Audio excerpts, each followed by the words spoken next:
Good afternoon and welcome. My name is Tim Kahn, head of Dimensional Fund Advisors Retirement Distribution Team, and I'm pleased to bring you a very special 5-part webinar series we are calling The Economics Approach to Financial Planning. We've assembled a team of industry experts to tackle this far-reaching and critical topic for American investors today. Let's start off with some housekeeping.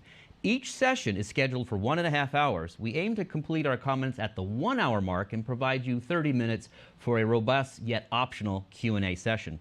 I'll be monitoring your questions, so feel free to pass them on to me as they arise or during our final 30 minutes. If you're joining us today as a financial professional and would like to receive continuing education for today's session, you only need to stay with us for 1 hour and respond to each of the CE prompts on the screen. Today's slides are available for download from the Event Resources tab. Also available in the sidebar are the dates, times, and registration links for our next 4 sessions. In our closing email to you today, we will provide you with a brief survey. Please give us your candid thoughts and comments so we can continually improve the content in the coming weeks. Now, a brief overview of our topics. Today, we'll be addressing consumption smoothing. Next week, on February 2nd, we'll come back and discuss the Maxify Planner, illustrating the economics approach to financial planning.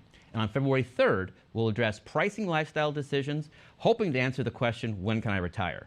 The following week, we're going to tackle the secrets to maximizing lifetime Social Security benefits. And on February 10th, we'll focus on finding alpha, raising household standards at no risk. Our presenters today are the following. First, Larry Kaldikoff, a professor of economics at Boston University and president of Economic Security Planning Incorporated. Larry works on a wide range of economic topics, including taxation, healthcare, banking, carbon taxation, and inequality. But I can tell you his biggest passion is personal finance. His latest book, book number 20, is Money Magic, an economist's secret to more money, less risk, and a better life. Also joining us is Rick Miller. Rick received his PhD in economics from the University of Chicago and is also a certified financial planner. Rick is the founder and CEO of Sensible Financial Planning, which delivers economics-based financial advice to hundreds of clients using Larry's Maxify Planner software as a central theme and focus. Sensible Financial also uses dimensional funds in many of its clients' portfolios. Rick has an extensive experience in financial services, both as a management consultant and also previously with Scudder Funds. Finally, it's my distinct pleasure to introduce our special guest today, Professor Robert C. Merton. Professor Merton is the School of Management Distinguished Professor of Finance at the MIT Sloan School of Management and the John and Natty MacArthur University Professor Emeritus at Harvard University. Dr. Merton received the Nobel Prize in Economic Science in 1997 for a new method to determine the value of derivatives. Relevant to our sessions today, and all of our sessions, Professor Merton's research focuses on finance theory, including life cycle finance, retirement finance, and also serves as Dimensional's resident scientist. With that, a big thank you all for joining us today. And let's turn it over to Professor Merton to kick it off. Professor Merton, would you mind situating us today on the topics, the content of today's curriculum, and the importance for the American household? Well, thank you, Tim. Of course, I'm very pleased to be here. I'm really especially pleased to be here to welcome you to this consequential 5-part series on the financial, economic, scientific approach to financial planning and the systematic implementation of that into practice.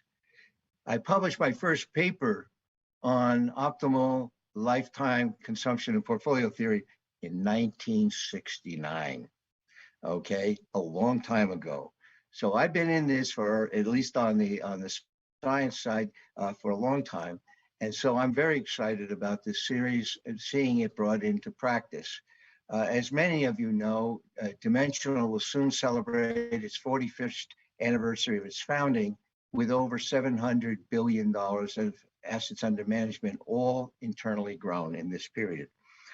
Dimensional is built on applying the principles of finance science with the implementation of academic researchers' innovative discoveries to the practice of investment, including implementation for systematic factor investing.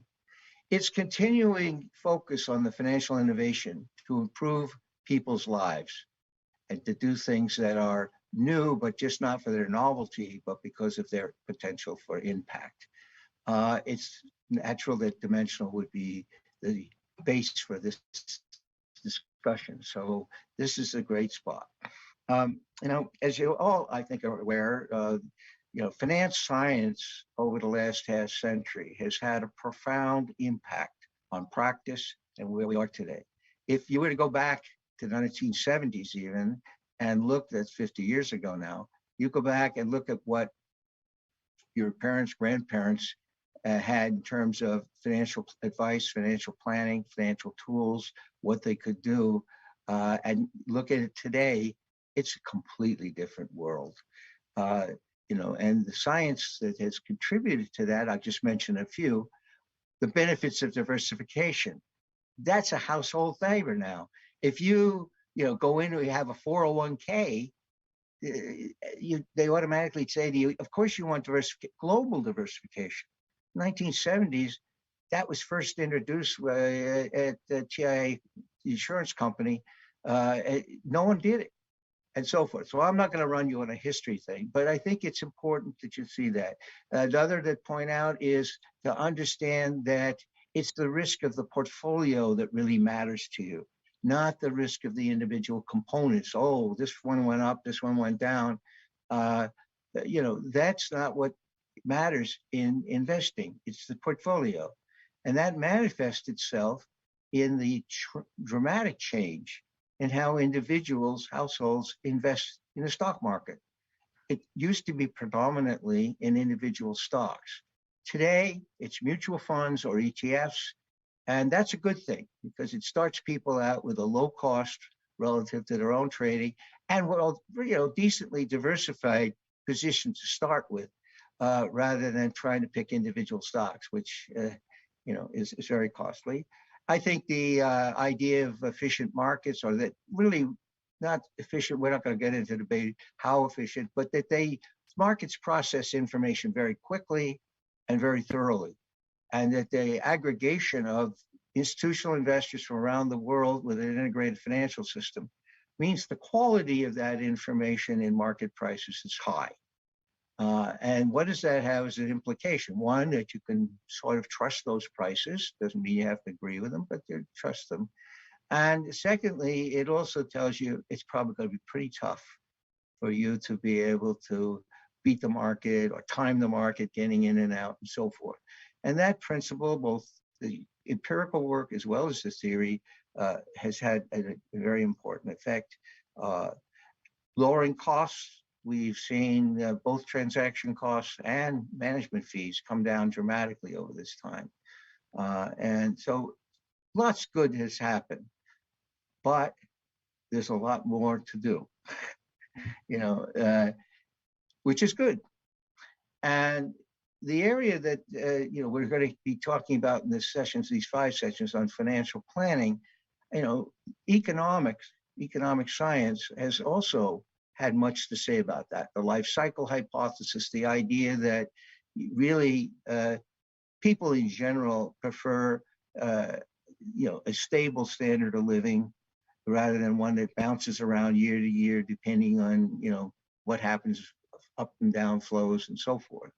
And that the perspective on doing a good job of a financial planner, just from the concept, means you really have to look at the whole lifetime, the lifetime of the person or the individual or the household, to come up with a good solution. That if you just focus on one period now with short-term objectives, and you don't take account the fact that what you do today is going to affect something 20, 30, 40 years from now, your retirement, and things that you may plan for the future are going to affect what you do today. So you have to deal with the complexity, but also the importance of looking at the financial planning challenge as one of for the whole lifetime. And in some cases, the lifetime could be multi-generational, but the main point being the lifetime, the life cycle. And so that is a very important element to it. And I also want to underscore, as with finance science, that the tools change. People have new discoveries. They improve things. They find new and more data. They find some new strategy, perhaps investing. But the basic principles have always been the same. They really are. And that's what I want to focus in my remarks before turning it over to hear the main event. That you think about this as, the beauty of using the science is one, the discipline, and two, those principles don't change. Okay, whether it's diversification or whatever, they don't change. Now there are improvements on how you do it. There are new ideas, but it's there. And the same applies from economic science in guiding us in designing a financial plan for someone's lifetime. So I thought I would just, I could go on about all the things that have been done. I would say that the financial planning part has, while made great strides in the last 20 or so years to even 10, is a bit behind the other parts in the sense of bringing in all what the science can provide it. For me, remember I mentioned that my first paper on this was 1969. And, I've been waiting for this to kind of eventually be adopted in the mainstream of practice, which has happened with other areas of finance that I've been involved in. But my frustration, if you hear it, is not very real because I'm quite excited. I'm excited because the timing. You've all heard the early bird gets the worm. My co-laureate and longtime friend Myron Scholes reminded me there's also a saying that the early bird gets frozen. So when you're going into something innovative, you got to have good timing. If you go too early, it may be a great idea, it goes nowhere. And if you pass it up, you've lost out on an opportunity. I view this now, this time, as a very good position. We are seeing a movement in the direction of major strides in bringing these kinds of scientific ideas into practice. And I think this is a great growth area. So timing is important. I wanted to say it. So let me just finish by saying, what are the key elements?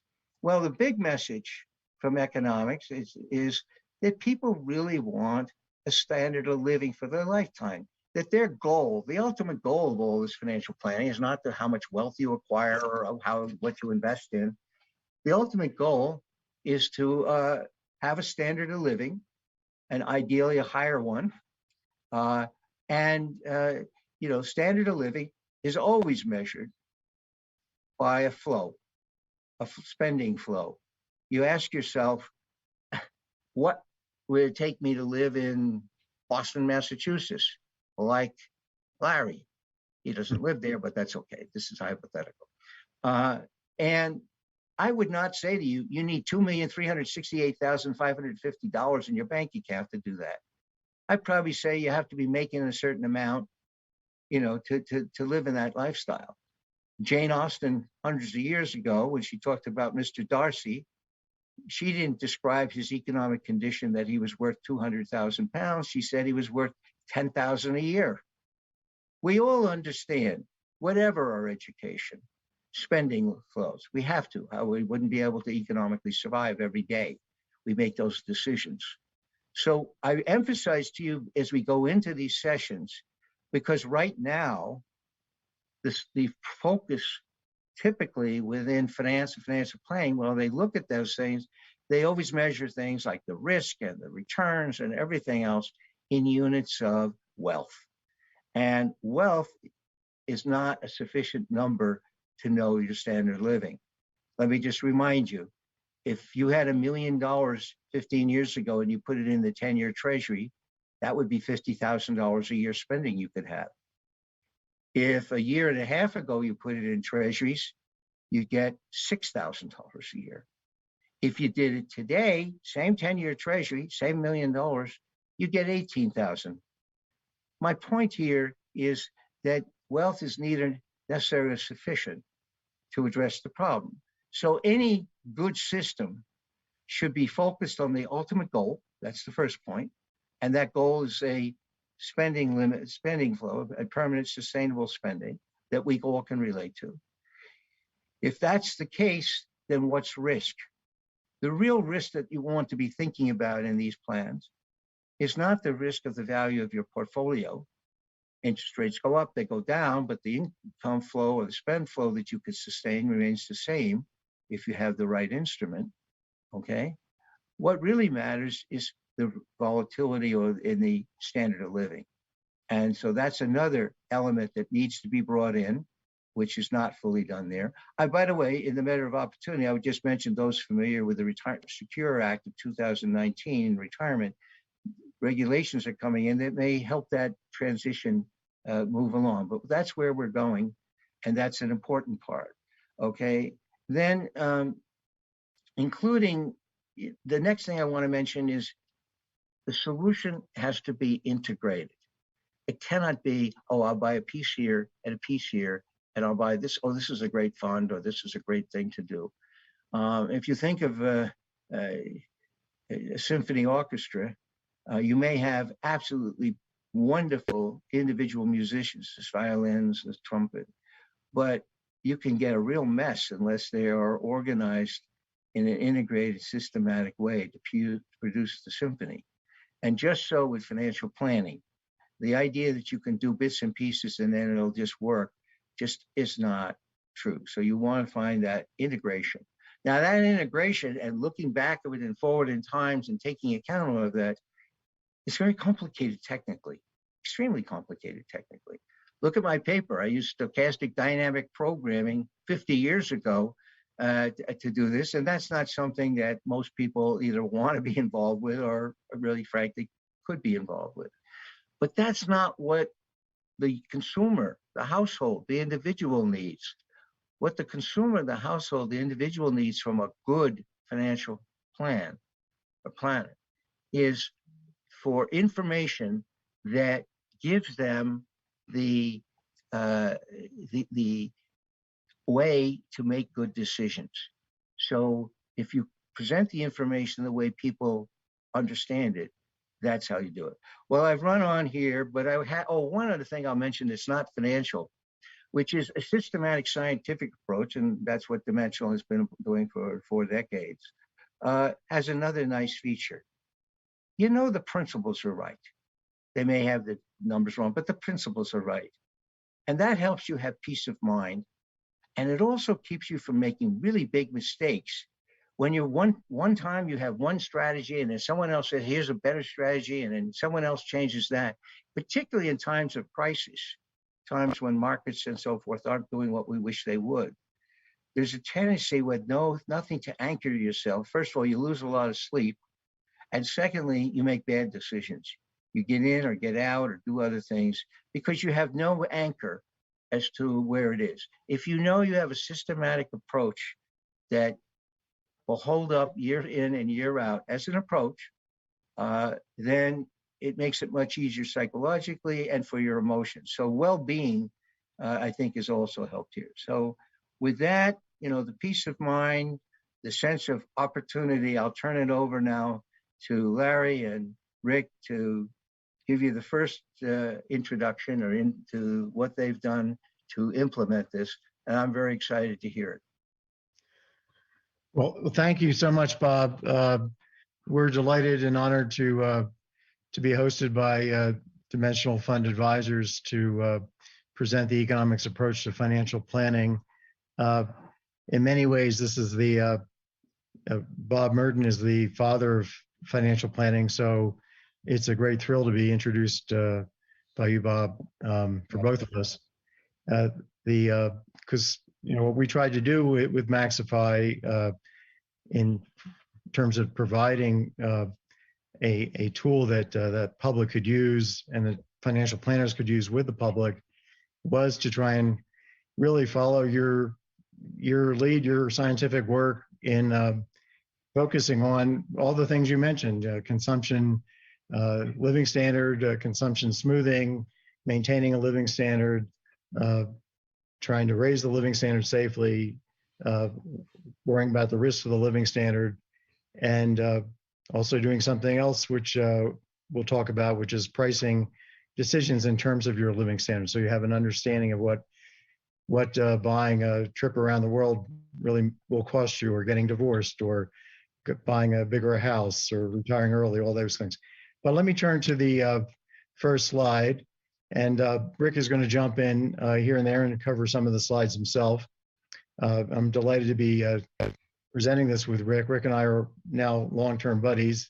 Rick started his firm a couple decades ago, and he started out by coming and talking to me about using our company's software in his advisory service, and he's been using it for 20 or so years. He'll tell us more himself, but he's a PhD from in economics from Chicago, and also a CFP, and a terrific financial advisor through his company, Sensible Financial Planning.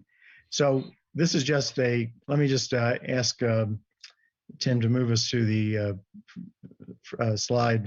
Well, I guess it's showing right now. He's just repeating the outline of the talks. We're going to talk about, just to repeat what Tim said, consumption smoothing. And then next week, we'll talk about Maxify Planner and how it's implementing the economics approach, or I could also refer to it as the Merton approach.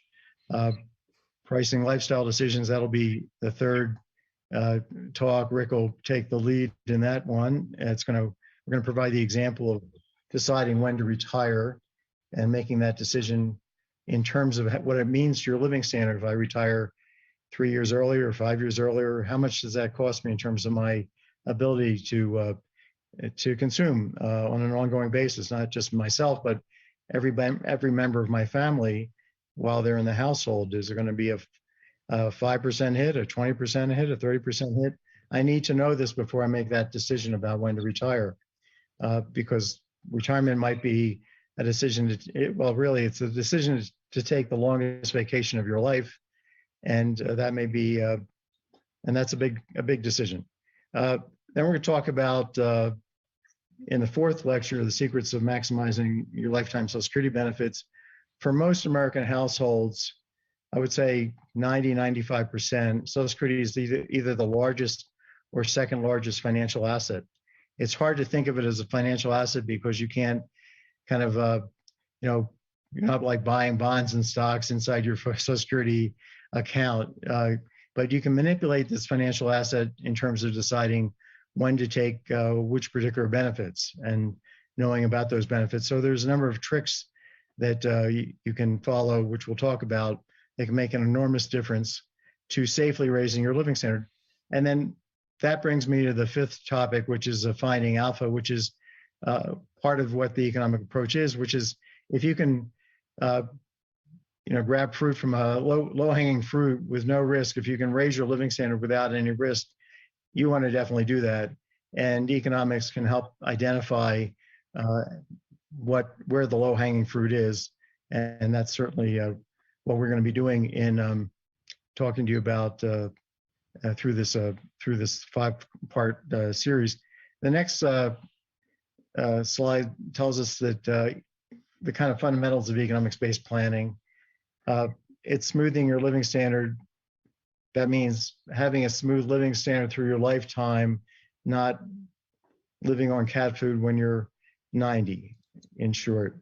Raising your living standard safely. If you can do something with Social Security and increase your lifetime benefits by $100,000, and it involves no risk, maybe it involves just going into the office 8 years later and applying then rather than today, zero risk whatsoever. That's raising your living standard perfectly safely. Protecting your living standard by understanding the living standard fluctuations you might experience if you invest too aggressively, or if you even spend too aggressively early on, but also not buying enough life insurance, or not taking into account the longevity risk that you're facing or the inflation risk. There are ways to protect you against all those risks. And then pricing lifestyle decisions, as we talked about. Let me show you the next slide. And Larry, if I may, one of the things that I would emphasize here is that even though this is economics-based financial planning, and people might think about economists and living in their ivory tower, I want to emphasize that living standard is a very intuitive idea that households and people, I think, find very easy to understand and recognize and to adopt as part of a decision-making framework, so that when we price lifestyle decisions in terms of changes in living standard, that's something that people find very helpful. Yeah. So the next slide is just giving you the very simplest picture of consumption smoothing. You can imagine a household where they just had labor income, they had no asset income, if you like, and no taxes to deal with, and no Social Security benefits, no 401k withdrawals coming in. They just had this earnings, labor income that was fluctuating, wasn't smooth. So nobody wants to have their living standard go up and down. You don't want to be living high on the hog today and starving tomorrow. We'll talk about why in a second. And so the idea of consumption smoothing, of the software that does consumption smoothing, which is the Maxify software tool that we're going to be presenting and talking to you about throughout the series here, wants to generate a path from that resource of which is your lifetime earnings, a path that delivers a smooth ride, a smooth living standard.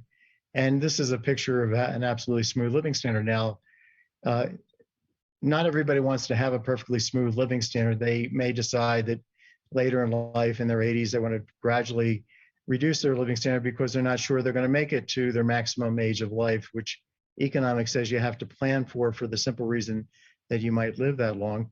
So the software, our software, allows you to specify the pattern of your living standard that you want the program to reproduce, to basically produce that pattern, but find the highest level of that profile. The other thing is your living standard may not be able to be perfectly smooth because you face cash constraints. So it's very important. About 2/3 of American households face cash constraints, as we've been finding with research joint with the Federal Reserve Bank of Atlanta. So when your living standard is cash constrained, you have to live at a level down here for a while, and then you can, once you, let's say that inheritance comes in, or you've paid off the mortgage, or you've gotten the kids out of college, then you can have a higher living standard.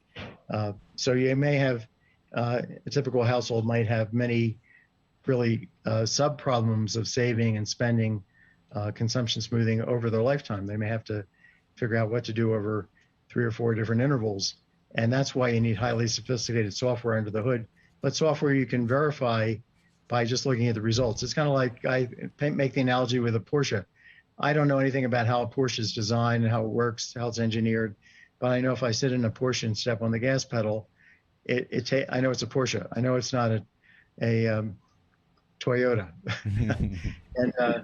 And that's what you can see from the reports of Maxify, that everything is doing exactly as advertised. We're not leaving money on the table.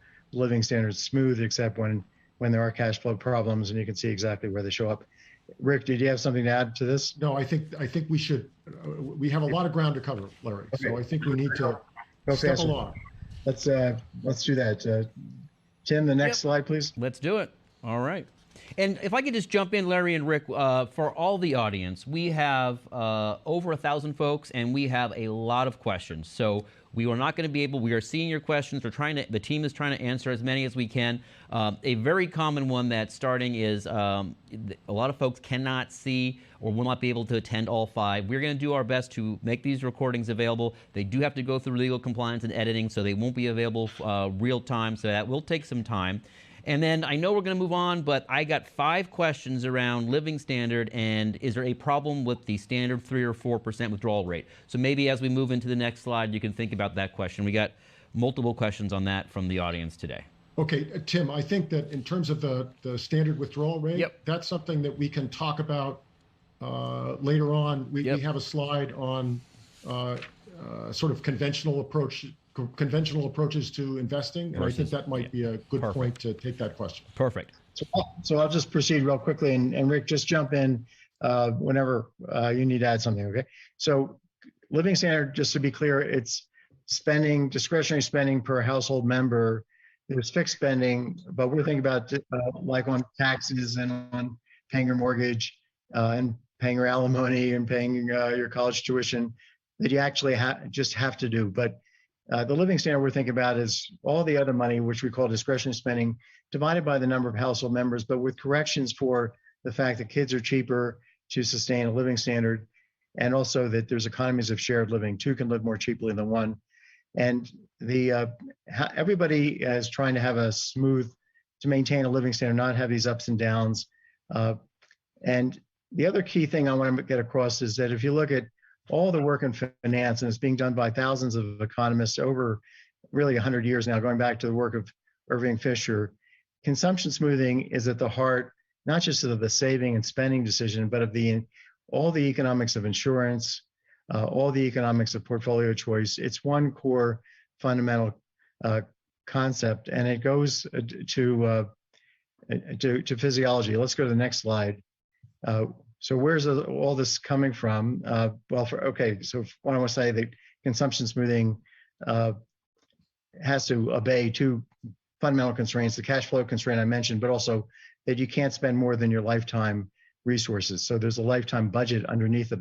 We're not just saying, hey, tell us how much you'd like to spend in retirement, and yeah, if you tell us it's $1 billion a day, we'll take that answer and try and use it somehow.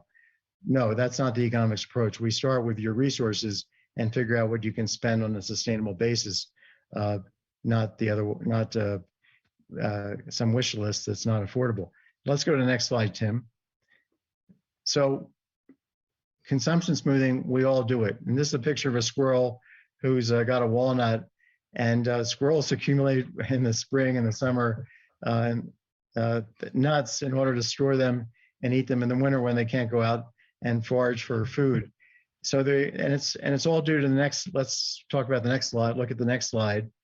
It's all based on physiology. So consumption smoothing is basically grounded. Economics of personal finance is grounded in physiology. It's grounded in biology. It's grounded in the fact that we get satiated. That if we had 20 cupcakes in front of us, we wouldn't want to eat them all in one sitting. I did this with my youngest son when he was 8. I put 20 cupcakes in front of him at 2:00 in the afternoon and said, David, you can have as many as you want. Your mom's not here. She's away this weekend. Eat as many as you want. So the first one went down immediately, instantly. The second one took about half a minute.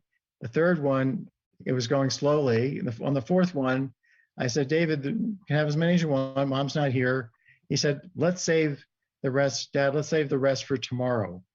This is actually exactly what happened. So an 8-year-old knows about consumption smoothing, and it's all predicated on physiology. And in our mathematics, there's a one-to-one relationship between satiation, getting filled up within a short period of time, at a point in time, getting satiated with what we call risk aversion, not wanting to have, being adverse to having very few cupcakes, no cupcakes to eat today.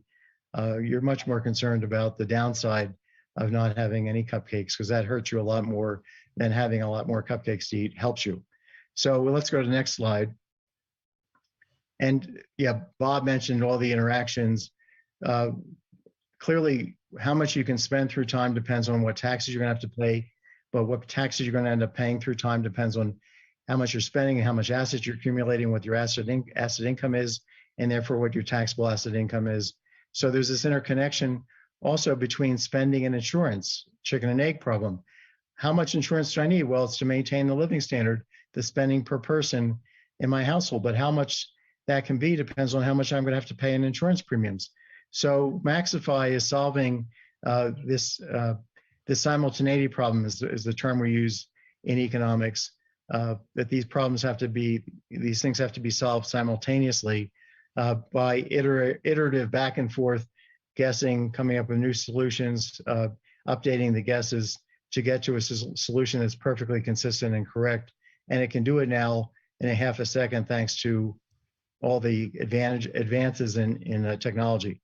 Rick, any comments? Yeah, so one aspect of this that we struggled to develop a diagram to illustrate is that the decisions that we make today about spending and saving influence the assets and the asset income that we have tomorrow.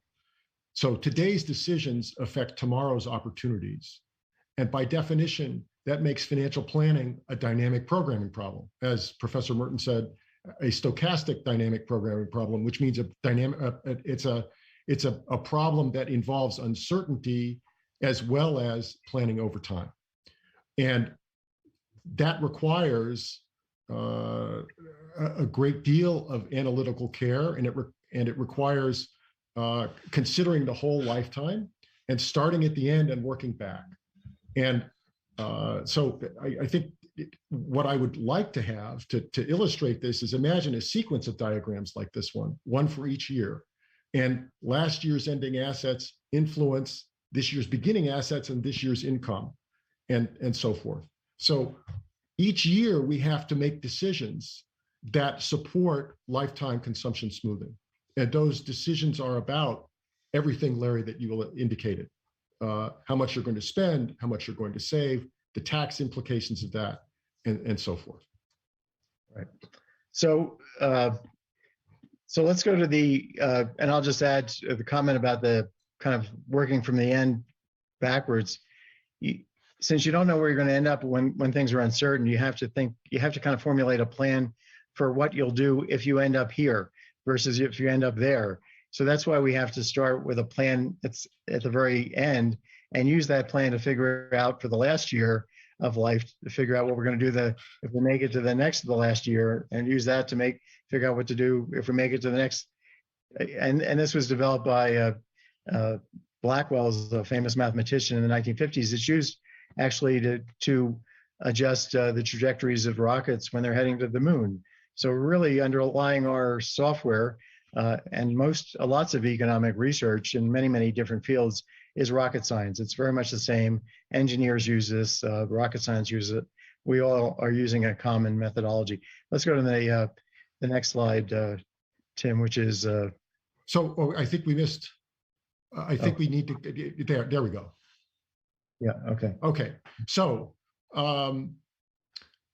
here we're talking about differences between economics-based and conventional financial planning. And I am going to attempt to talk about how conventional financial planning is done, which is a little difficult for me because I don't apply conventional financial planning, but I'll do my best. So economics-based planning implies consumption smoothing, as we've been talking about.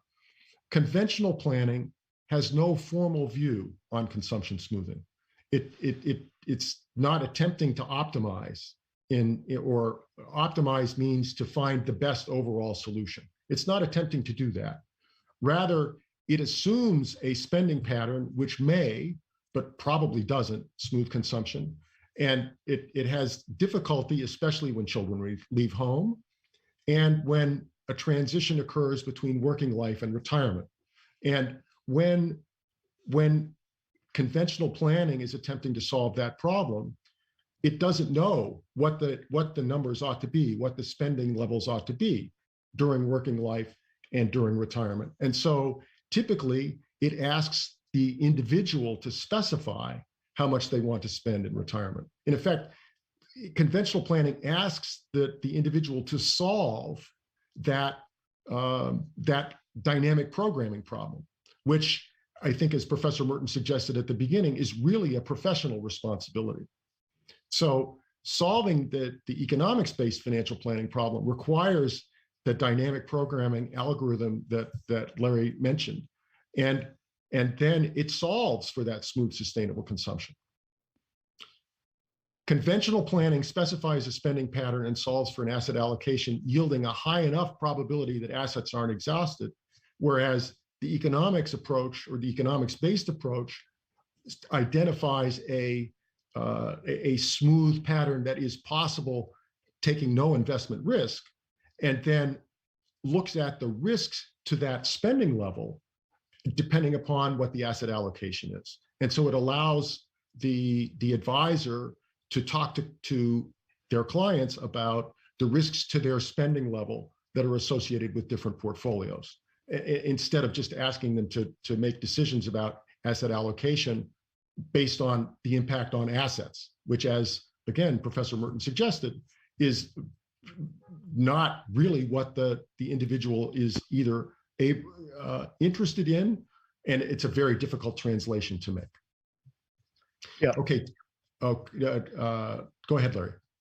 I was just going to add that consumption smoothing, if you set if you're sitting here at 45 and a planner says, well, how much would you like to spend in retirement? And somebody sets, and the client sets a target that's much higher than what they're currently spending. They may not even know what they're spending. That's consumption disruption, because you hit retirement and now your consumption is going up, your living standard is going up, or it could go down. You could set a target that's too low. I took a group of 15 top research economists who are working on retirement economics, and I gave them the simplest consumption smoothing problem. I said, look, you're 40-year-old, you're single, there's no taxes, no inflation, here's your rate of return, here's your retirement age, here's how much you're going to earn, here's when you're going to die. Tell me how much you should spend this year such that you can spend exactly the same amount, no inflation, for the rest of your life, right up to 100 from 40 for the next 60 years. I got 15 different answers. The right answer was around 75,000. Nobody got within $15,000 of the right answer. Somebody was up at 135,000. Somebody was down at 35,000. So economists can't do this in their head, just like we can't beat, a supercomputer playing chess. There's some problems that are the financial planning problem is far too difficult for us to be guessing at.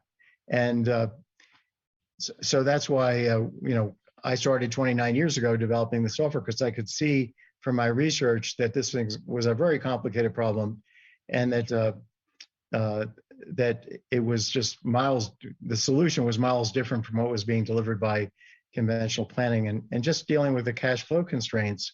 You could, in other words, we could talk for quite a while, and and these 5 lectures are basically not about portfolio allocation. We may give additional lectures either with DFA or we have also, more separately, and we've done some already, about how we approach in Maxify how to think about asset allocation. But the basic idea is that if you are investing at risk, you're going to be adjusting your spending every year based on what happened. If the market falls 30% this year, you don't just continue to spend at, let's say, 4% of the assets you brought into retirement 10 years ago. So the 4% rule has nothing to do with economics-based planning. But let's go to the next slide, and Rick, you'll talk to that one too. Okay, so this is problems with conventional financial planning, and I think Larry's already talked about several of these, so we may be able to save a little time.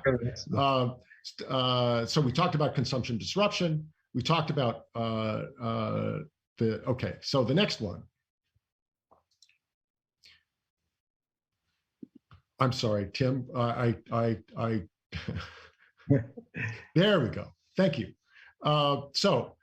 No concern with consumption smoothing, and I think I would say as a practitioner that conventional planning doesn't recognize that asking individuals to specify their desired post-retirement spending requires them to guess, and that guesswork is almost guaranteed to produce a mismatch between spending before retirement and spending after retirement. I think that, and we talked about consumption disruption. I think that the text here is a little strong. It says no lifetime budgeting, spend whatever you'd like. I think conventional planning does recognize that asset exhaustion is possible, but I think that the lifetime budgeting is much less formal. I struggled with how to characterize this exactly, but instead of producing a plan that matches lifetime spending to lifetime resources, the conventional approach produces a plan for spending and then attempts to reconcile it with resources by introducing investment assets, which may produce good returns or very good returns. And so there's no clear connection between the spending level and the resources that are available. It rather says, if you choose to spend X, what are the chances? What is the probability that you'll be able to afford to spend X? And that probability is less than 100%, and maybe a good deal less than 100%. And then ask, is that acceptable to you? Is it acceptable to have a probability that's less than 100% than that you'll be able to accomplish what you'd like to? And it's very different from the budgeting that people do every day, which is to compare what they're spending this year with what they can afford to spend this year. And so there's I think not as much connection as would be helpful between spending plans and resources available. It's very indirect.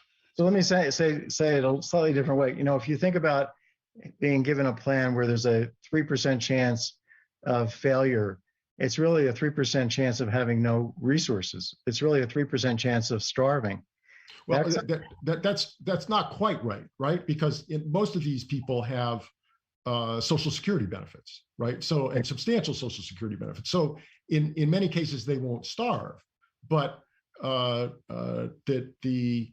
that's true, yeah. The implications of the plan failing, right? The implications of exhausting the resources are typically not specified, other than you'll run out of money. And what that means, what it implies for how people would live, is typically not specified by the advisor, and that, I think, is a gap. Yeah. Okay, I agree. Let's move on to the next slide, which is a case study. I want to just give you a bit of a teaser for what we will be showing you next time. Let's just take a case study. Dan and Sue, they're both 58. Their kids are grown. Dan's earning $100,000. Sarah's earning, actually moved from Sarah, I think it's Sarah. Moved from Sue to Sarah, we have a little typo here. Sarah's earning $150,000, so they're upper income. They're going to retire and take Social Security at 62. They live in Illinois. They've got an $850,000 home and a $250,000 mortgage. Jack has a 401k, $750,000, and Sarah has a $1 million 401k, and the couple has $50,000 in their bank account. So now let's run Maxify. So I ran Maxify for this household, and I just took a screenshot of the results, and you can see, right, the first thing you see is the lifetime budgeting that we've been talking about, that things have to square up. And this is a run of Maxify where we're assuming no investment return risk. We're assuming actually a zero real return, which is slightly better than you can get on buying a long-term inflation index bond as I speak. I think the last time I looked, a couple of days ago, the 30-year TIP, which is Treasury Inflation Protected Security, was yielding negative 11 basis points. But anyway, so you see on the left-hand side here, the the present value of the labor earnings. There's no discounting here because we're putting everything in real terms, and if you're discounted at zero real return, it's just adding things up. Lifetime Social Security benefits, the remaining lifetime benefits are very big. You can see they're more than the retirement accounts. Well, actually, sorry, slightly less than the retirement account withdrawals. And so they have about, they've got 5.391958 million in resources, and their spending on the right-hand side is exactly the same amount, except, a little rounding, or to the dollar, or to a few pennies, they're exactly the same amount. And they're going to have to spend out of those resources on housing. They've got to pay off the mortgage. They've got other housing expenses, property taxes, real estate. They've got maintenance and homeowners insurance. They've got to pay state and federal taxes. They have retirement account contributions they still have to make. And then they're going to have to pay Medicare Part B premiums. The software takes into account the high income IRMA premiums, which is really a standalone tax system. If we go to the next diagram, you can see that this household has no cash flow constraints. Their living standard, their discretionary spending, which is the orange line, they're the same age, so uh, it doesn't drop down in light of one of them passing away before the other. The discretionary spending is perfectly smooth. You have the, in effect, consumption smoothing here. And on the other hand, their income is very high right now, but then it's going to drop down due to their retiring, and then it's going to jump up once they take Social Security at 62. And then they've got fixed spending, which is going to drop down once they pay off their mortgage, and also their taxes will be lower. Let's go to the next slide. If the couple were to, if the couple were asked how much would they like to spend in retirement, and they gave 20% too low a number, well, you can see that we can run the software that way, where they want to have a goal of having a lower living standard. You'd see there'd be a big drop down in their living standard. It'd be 20% drop down from 108,000 per year that they get to spend down to 86,000. So being off 20% is very easy. It's very easy for 15 economists to be off by a lot more than that, who are professionals in this. What about finding safe ways to raise Dan and Sue's lifetime discretionary spending? Well, the software, as we'll show you, has a robo-optimization where it optimizes over your decisions about taking Social Security and your decisions about when to start your retirement account withdrawals and whether to take your Roth money first or second. And then you can manually optimize over other things like Roth conversions or downsizing or moving to a lower tax state, retiring later. But anyway, I just hit the maximize button on the program.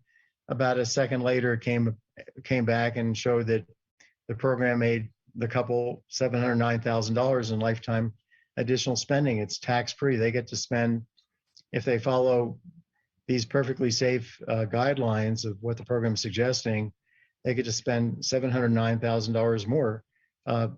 That's a very big increase, like a 20% or so increase compared to what they're now getting to spend, which is 3.7 million. They're getting 0.7 million more in lifetime spending. And where's that coming from? Well, that's coming from taking their Social Security at 70 rather than at 62, because Social Security has an enormous return from being patient. It will pay you a 76% higher benefit adjusted for inflation if you wait till 70. So by waiting to 70, you're giving up 8 years of lower benefits for this higher stream. And in a context where we have now very high inflation, which could continue, although the market seemed to predicting inflation is going to stop kind of on a dime and go back to being around 2% right away. I personally don't believe that, but that's what the market and Jerome Powell, the Fed chairman, believes. But anyway, by waiting, they're going to have a much larger share of their total remaining lifetime resources in inflation protected form. But you can see this is a big deal. They're taking their retirement account money earlier because they can take out the money at a lower tax bracket. The advantage to having to deferring your retirement withdrawals is that you'll be in a lower tax bracket, but they don't need to defer to start. If they're retiring at 62, they don't need to wait till, let's say, 65 to start withdrawing, or 67 or something. They can start withdrawing right away because they're in a low tax bracket right away in this household. And then the next slide is what would happen to this couple if they didn't just optimize over Social Security and retirement account withdrawal dates, but also waited till 67. They deferred retirement for 5 years. Well, they would get more of a matching contribution from their employer. I haven't even taken account the fact that they wouldn't have to buy their own health insurance for the next 5 years. They would get more in Social Security benefits because they would have a higher 35 years of earnings record, top 35 years of earnings record. So that would lead to a recomputation of the Social Security benefit. and raise their lifetime Social Security benefits through that channel. So that now they're getting to spend $1.1 million more compared to what they were able to spend before. That's with zero risk. Working longer if they have the ability, if they're physically able. And most people that retire early do have the physical ability to stay in their jobs, and most are not being age discriminated and kicked out. Most are voluntarily leaving employment, and so they have the choice to continue working and safely make a lot more money, and also defer Social Security and defer taking their retirement money and contribute more to it. And that's really low-hanging fruit. So you don't have to make a killing in the stock market to dramatically raise your living standard. You can be entirely out of the stock market. You can be invested just in inflation index bonds and just find ways to get what Wall Street would call alpha, which is the safe component of a return. This is finding alpha, but not finding it through financial assets, but finding it through other choices that we get to make. Let me now turn to Rick again to take us through this slide, and then I'll talk about the last one, and we'll try and wind up right at the hour. Rick? Okay, so I'm going to, again, although this is not the way I do things, I'm going to attempt to talk about conventional investment advice. First of all, the plan or the planner or the advisor would work with the household to set a post-retirement spending target, and would then simulate the probability of success for that spending target with a variety of different asset allocations, given the portfolio of the size that is anticipated or the size that exists at the time the plan is done, and as it would be projected to grow up to retirement. And the software will simulate a probability of success. And then the advisor will encourage the client to select an allocation target that provides a sufficient level or a sufficient prediction of the probability of success, a prediction that's high enough that the client feels comfortable, the household feels comfortable. And if the probability of success is not high enough, either for the advisor or for the household, then the advisor will suggest that the plan be changed. Or if that the plan be changed in terms of reducing the level of spending or perhaps working longer. But the test is then, again, going to be a probabilistic test. And human beings are not great at understanding probabilities, acting on probabilities, assessing the additional benefit that's associated with, let's say, an 85% chance of success as opposed to an 80% chance of success. The plan is also, or the discussion is also incomplete, because if the assets are exhausted, the advisor doesn't typically specify what that means. When will it happen? How bad is that? What would we do then? So it's difficult using this paradigm to provide complete advice. And I closed by saying, first of all, that this investment and portfolio focus reflects the historical development of financial planning from investment advice, starting in the 1980s or so. So it's a kind of an evolution that you might have expected, but it's an evolution that's based on where the profession came from rather than on what the science says ought to be done. Yeah. And the last thing I'd say is that this investment and asset focus may make it difficult to tease out the impact of various financial decisions on timing and spending capacity, because this is this percentage of success, if you will, is a very blunt instrument. It's very difficult to make comparisons across scenarios. Right. And I think I should add here that if you look at the curriculum in like the certified financial planning curriculum, there's probably 20 or so different certificates given in not all major ones. There's an RIA certificate, there's a CFP certificate, there's others like these. The amount of time spent on economics-based financial planning is zero. That's something that we in the profession need to work on. Absolutely. Right. But Larry, I think we're very close here to. Okay. Yeah. So I'm gonna. Yeah. Let me just. And also the amount of time we spend on this approach in our finance classes is also pretty small. So let me just get to economics-based investment advice. What the methodology is, and I'll just talk about how it's handled in Maxify. So we're looking at a household and saying, okay, look, they have a certain amount of resources. If they were to assume a conservative return, how much would they spend this year? And now, given their portfolio composition, let's take a draw of their returns and move them to the next year and say, okay, based on that same conservative return assumption, what would they spend now? So we're adjusting their spending. If they do well on that draw, they're going to adjust their spending up, their living standard up. If they do poorly, their living standard would be adjusted down.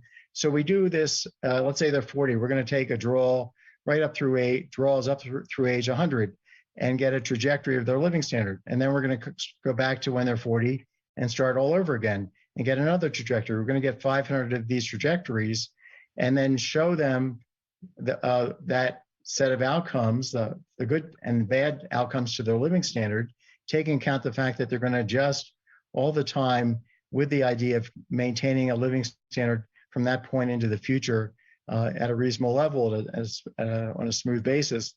And then we're going to compare spending more aggressively and spending and investing more aggressively versus spending and investing less aggressively and give people a comparison. But then the other really cool thing we do, which really connects back to Bob's fundamental work, is to do expected utility maximization, which is to say, let's take these 500 trajectories, which are hard to kind of fully comprehend because there's so many of them, and plug them into a lifetime happiness measure that takes into account the fact that downside risk is much worse than the loss from downside is much bigger than the gain from upside. Losing the ability to spend is a much bigger loss of utility than the gain is from being able to spend more. And that's where the risk aversion, the satiation comes into play. And we use this mathematical methodology to actually show people, look, across these three spending and investment behaviors, if you have this degree of risk tolerance, risk aversion, satiation, how fast that sets in, this safer choice, the safer approach beats this by 10% in terms of a reasonable. It's like having a 10% higher living standard the rest of your life, and that's the way we're kind of describing it. Or this risky approach, because you're willing to tolerate more risk, is much better than the safe approach by 5% of your living standard. So that's the methodology. It's not something we're really going to get to in these lectures, but I wanted to get across it. We wanted to get across in this first presentation that the investment advice is predicated on something very different. It doesn't let you end up starving or near starving, get to near starvation. It has you adjust along the way. But let's stop there and turn it back to Bob and the questions from the participants. Excellent. Thank you, gentlemen. We managed to get there almost on the top of the hour. Just notes for our friends joining us for CE. The 1 hour is all the requirements. So we see a few of you signing off. Thank you for your time. A lot of questions. Are you ready for 250 questions? I don't think we're going to get through all of them, but maybe we're going to have Professor Merton, who's been listening in, and kick us off with 3 or 4. But maybe, Larry, I know we're going to get into Maxify Planner really in depth next week on the 2nd, but can I maybe give you just a few, maybe we'll call them fast ones, maybe a speed round here, specifically on Maxify. Does that sound good if I could ask you 3 questions from the audience? Sure. Does Maxify take into account a client's equity in their home? So I believe they're thinking about maybe a reverse mortgage. Would Maxify take that into account?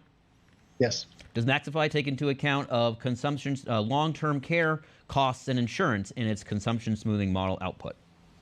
You can enter those as special expenses. You can do different what-if scenarios, set up different profiles. So what if I self-insure and I have a bad outcome? What if I buy the insurance and that'll reduce my special expenditures on home health care or nursing care? Yep. So yes, we also include equity in health and vacation homes, and we let you change your regular home and vacation home twice. Gotcha. A couple questions around the consumption smoothing and U-shaped or variables in there. Does Maxify allow for new expenses throughout one's retirement? Yes. Okay, so you can, okay. So someone's talking about the go-go times, the not-so-go and can't-go times, and Maxify could be customized for that as well. Yes. Okay. Yep. Okay, with that, Professor Merton, you've heard the talk. You've been our guiding light in this field for forever. And can you kick us off with a few questions that you see from the topics we've talked about today, and just some of our amazing questions from the audience today? Oh, Bob, you muted. I think you're muted, Bob. I didn't. Sorry about that. I didn't mute. You're back. It's hard to pick, but I think you may have addressed some of it, but maybe I'd want to make sure before we leave today. Granted that the economics-based financial planning, as you've described it, versus conventional financial planning, differ in theory, as you described it. Can you give us a sense of how much they really differ in practice? And maybe I'd add to that, is the devil in the details, or is it, I hope you get a sense, sort of as a cap, to give people a sense of, the world under these two in 2022. So I'll respond insofar as I know lots of financial planners. Everyone I know, I like. Everyone I know, every financial planner I've come across seems to be a really good person, really has the client's interest at heart. And what I hear a lot is that we're kind of stuck using these tools because we're involved in a network, and we can't necessarily switch, but we apply our common sense. If somebody is making $50,000 a year and they say they'd like to spend $200,000 a year in retirement, we very quickly try and bring them back to reality. We adjust we try and take these tools and do the best we can, but then we also apply our common sense. And I think that's what's going on there. So I'm not saying that what's happening in reality, I don't know for sure that the actual advice that's being given is at all off, far off base. It may be in practice very close to what our software would generate, but I'm saying there's a risk there that it doesn't. Well, I think I would say that the big differences are, as I would characterize them. First of all, conventional planning assesses financial plan risk as the risk of exhausting assets, and economics-based planning focuses on the risk to living standard. And I think that's a fundamental difference. And at a high level, I would say that conventional planning focuses on investments, on the portfolio, and economics-based planning focuses on living standard. Yep, I agree with that. Okay, Professor Merton, any other questions for Larry or Rick? Well, I have a few, but I'm kind of, feeling like I'm hogging the screen here if you've got all these people. So why don't you take some of the audience, and then, if you run out or they want to take a break, come back to me. We have plenty. That? Sounds great. Okay, Tim. But Tim, as we do that, yes. I remember that one of the questions had to do with the 4% rule.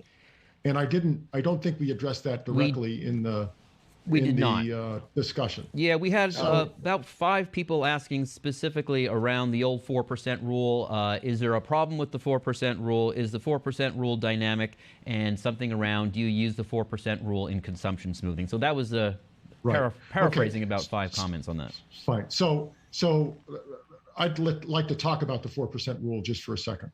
Bill Bengen, a financial planner, a CFP financial planner, developed the 4% rule in the mid-1990s.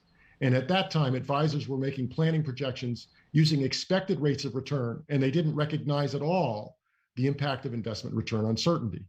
And Bengen demonstrated that that was really dangerous, and that and he in effect back tested different approaches to spending and came up with the 4% rule, because over the historic period that he looked at, the 4% rule worked in the sense that people didn't run out of money. And that was a major improvement over the methods that didn't take investment return variability into account.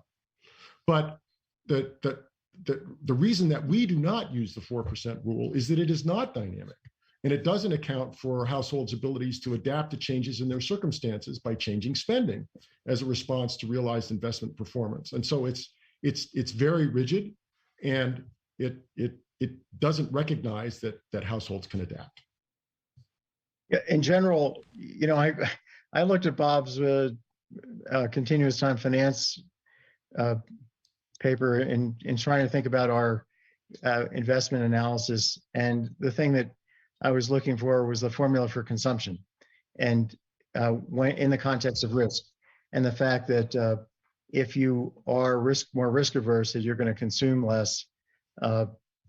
So that stuck into my brain very strongly, and it occurred to me that one of the big things that the industry is missing is that your downside living standard risk is a function of 2 things: not just how risky you invest, but how risky you spend. If you spend at a very high clip early on, independent of what's really going on, independent of how risky your investments are, based on some rule of thumb, the downside is going to be much worse. So put it another way, if you spend more conservatively, you can afford to take more investment risk. And that's what our software shows you. And we're also rolling out a new version, a new investment methodology, which has you spend nothing out of risky assets at all until you've made them safe. And this generates a living standard floor. We've called this upside investing in our download program.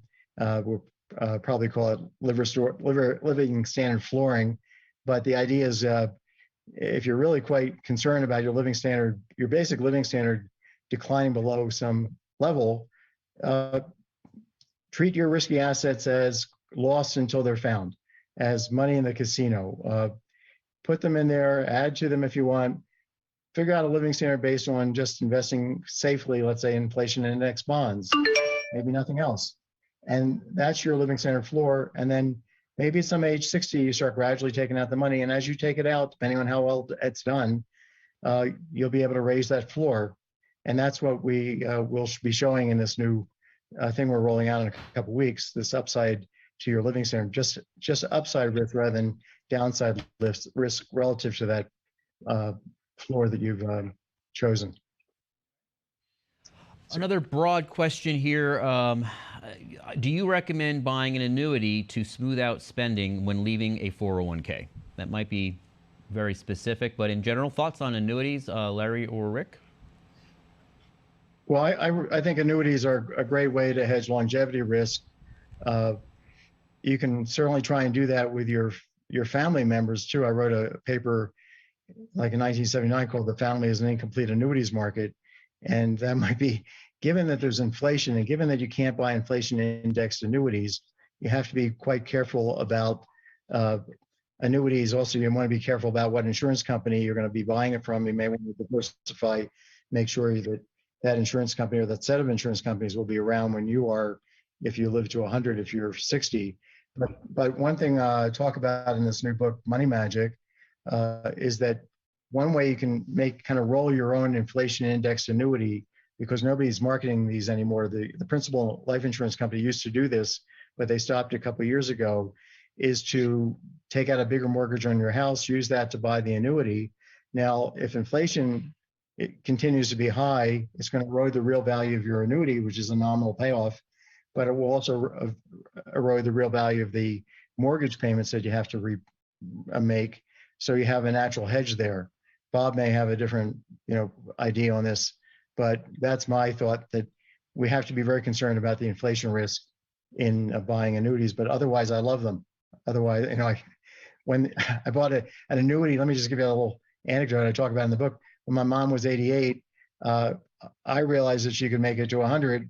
I went to the principal insurance company and said, I'd like to buy an annuity, inflation indexed annuity for my mom. She's 88.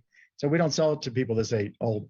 I said, well, can you give me a supervisor? Maybe they can do some special pricing. They said, this is the oldest annuitant we've ever tried to price a security for. And we ended up buying this. And my brother, who I give a hard time here, he's the provost at Cornell, very smart guy, scientist, much smarter than me. He's my twin brother, said, she's not going to make it that long. She's going to die at her life expectancy in a couple of years. I said, no, the downside is she's going to make it to 100. We have to protect ourselves. If we buy the annuity and she were to pass away, that would be terrible psychologically, but financially, the real risk is that she lives to 100, and we know she's going to have increasing costs. And so I insisted, and we ended up buying it, and she ended up dying at 98. So I get to lord this over my brother, and he gets to lord other things over me. So there you go. Excellent. Another question from a viewer who's considering Maxify. I'm already 1+ years into retirement at age 68.5. Not taking Social Security. Will Maxify still help me? Yeah, if you wait till 70, you'll have a 12% higher benefit, inflation adjusted, and they will call you a few months. Social Security will try and run a scam on you a few months before you retire, before you hit age 70, and they'll call you and say, "Hey, would you like to take your benefit right away? And we'll give you a check for 6 months of benefits that you haven't received, pay you 6 months of benefits in arrears." And what they're going to really do is set you back. You might be 4 months before 70. Now they're going to set you back 6 months before 70. So they'll give you a check, and then they'll give you a benefit that has that's lower for the rest of your life by 6 percentage points, 6% lower for the rest of your life in real terms. And they won't tell you that necessarily. They won't necessarily even understand it. They're just saying, "Hey, we got a great deal for you." Tim, in terms of whether somebody who is retired can benefit from, and I would characterize it as economics-based planning. Mm-hmm. I think that the answer to the question depends on whether people have questions or uncertainties. So if people are uncertain about how much they should be spending, how much house they can afford, whether they can afford to travel, whether they can give to charity, whether they can give gifts to their children, all of those, and how large they can be. The economics-based approach can answer all of those questions. Excellent. Excellent. How should we choose maximum lifetime? I have a couple questions on maximum lifetime. A couple folks mentioning that they've run Maxify and it will not let them assume a lifetime of 100. Any thoughts on maximum lifetimes on 100 versus, I guess I'm assuming actuarial numbers that you're assuming to both a male and female? Okay, so very, very quickly here. First of all, we use 100. Yep. And we use Maxify, and Maxify will support that. Okay. More than 100. Okay. But the big concern here is that people tend to underestimate how long they will live. Right. And if they do that, they run significant risk that they will overspend. And that's why we use a high number, a number that's comfortably above life expectancy for both men and women. But if you look at the probabilities that people will live to be 100, they're much higher than if we ran a poll And we asked everybody on the call how long they thought they would live. And then we went and looked at the Society of Actuaries has a longevity illustrator that estimates the probability of surviving to a given age for men and for women. And I would be very surprised if people could accurately forecast their life expectancy, let alone recognize or let alone estimate the probability that they would survive, let's say, to age 100. I think people tend to underestimate. But nobody's going to die exactly on time. That's the thing. Nobody's going to get that right to die exactly at their life expectancy. You have to plan to live to your maximum. And the software allows you to make it 110. If somebody's having trouble setting that, they should contact me or our customer support. That we have never heard that bug in decades that we have a bug there. But what the software also lets you do is do what economics says. What Menachem Yari,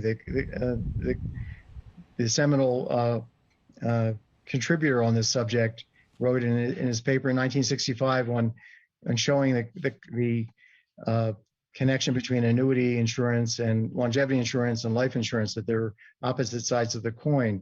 He said you have to plan to live to your maximum age because you might. You can't not plan for that future self. He or she is your dependent, if you like, and you have to take care of that person. But if the probability of your dying before 100 is high, which it certainly is, even though you might think it's higher than it actually is, you can tell our software to have your living standard decline gradually, starting at some age, maybe 75, have it drop 0.5% a year for the rest of every year up to age 100. That's what economics says. That's what Yari's formula says. If you're not fully annuitized, that if you're dealing with this longevity risk, you have to, unless you're super risk averse, and really upset, you would get super upset if your living standard were to drop at all. Then you want to take an educated gamble of basically spending more when you're younger, when the probability of being alive is higher, and less as you get older and older. Can I ask you one quick question? We have a viewer can you please reference the paper you wrote on annuities? Can you give us the title of that paper again? It's called The Family as an Incomplete Annuities Market. And it says that if you had like 3 or 4 family members, you could make a deal that says, look, kids, you take care of mom and I, and we're going to write you into our will. Okay. And if we do, when we die, if we die young, you win. If we die old, we win. We're sharing this risk. And everything about our health conditions. So there's no adverse selection, which is a term in economics for one party trying to con the other party because they have special information. I know I'm in great health, and when I go to the insurance company to buy an annuity, and they don't know anything about the fact that I'm in great health and my grandparents died at 102.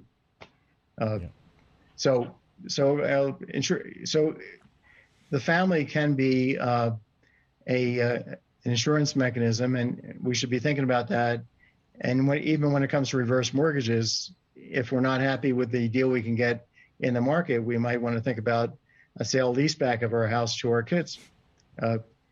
Here's the house, you buy it from me, but give me a guarantee that I can live here as long as I want at the market rate or at a rate that I'm now paying adjusted for inflation. Yeah. Excellent. Anyway. Excellent. Well, we are coming up on the bottom of the hour. We still have hundreds of people online. Professor Merton, can I give you the honors? If you have one question remaining, and maybe Larry or Rick can take that in the remaining minute, and then we'll close it out. But love to give you the honors if anything's top of mind still. Well, I think a lot of them have been the answers I was thinking about. Okay. But I think I would just say as an important distinction to get a sense, how important are the cash constraints to American households? we have a lot of mechanisms out there, reverse mortgages and other things you've mentioned. Do we know the share that cash constraint? You mentioned some number during your talk. Or is this just a problem for people with relatively small amount of resources? How important is the cash constraint? Because let me answer it this way. So we've been working with the Federal Reserve Bank of Atlanta for many years now, developing a research component to our tool. It's called the Fiscal Analyzer, and it incorporates all the different benefits that go beyond, welfare benefit, food stamps, housing support, the whole panoply. And what we've done is taken a survey of consumer finance households. That's a cross-section survey of about 6,000 American households done every 3 years by the Federal Reserve. You take the 2016 survey, run them through the software. You specify dates at which they're going to start their retirement account withdrawals and their Social Security. And we're specifying when they retire to be when they take Social Security. We're finding 2/3 of that sample is borrowing constrained, either over a short interval or over a long interval. That's very high. And that's even without assuming like 1 or 2% real wage growth. So now you could modify that question and say, well, what if they were to take retirement account money earlier or come up with some other means of getting around that cash constraint? Well, maybe that goes down to 50%. But I would say it's a very big problem for most Americans, and it's high-income Americans too. If I'm look at this couple we were just kind of looking at, they're 62. If they take Social Security at 70 and they got 50K in their retirement account, and if they wait too long to take they have 50,000 in their checking account. If they wait till 72 and a half to take their retirement account money, and they wait till 70 to take Social Security, they're going to be terribly cash constrained. Yep. They'll have very little to live on. They'll be starving so they can't really pull that off. They have that problem, and they're quite rich in this example. Excellent. So it's a problem for all of us, basically, except billionaires. There you go. Well, gentlemen, I want to thank you very much for taking the time today to spend and answer all these great questions. We still have hundreds of folks on the line, practitioners, advisors, individual households. So thank you for answering their individual questions. You made the hour and a half just fly by. And as a reminder for everyone, we are going to get to those questions. A lot of your questions are very specific, so hopefully we can have Larry respond to those very specific questions and dig more into it next week. On February 2nd, again, we're going to go deeper into Maxify Planner, illustrating the economics approach to financial planning. Then on the 3rd, same time, same place, we'll address pricing lifestyles and the question, when can I retire? On behalf of everyone at Dimensional Fund Advisors, thank you very much for tuning in, and thank you.